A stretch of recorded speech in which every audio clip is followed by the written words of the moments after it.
বাংলাদেশে বিনোদনের শেষ নাই।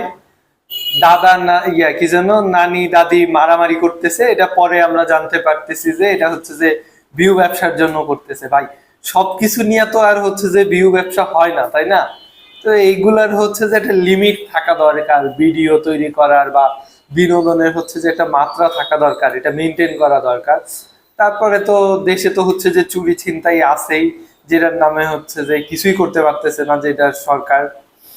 তারপরে আরো বিভিন্ন জায়গায় হচ্ছে যে বিভিন্ন ধরনের মানুষ হচ্ছে যে ইস্যু হয়, আর মানুষের আবেগ নিয়ে হচ্ছে যে বাংলাদেশে হচ্ছে যে সব সময় লুডো খেলতে থাকে। তারপরে জানা যায় এটা এই কারণে হয়েছে না ওই কারণে হয়েছে, বা এইটা এই ইস্যু না ওই ইস্যু। বাংলাদেশ মানে হচ্ছে যে ফুল অফ বিনোদন।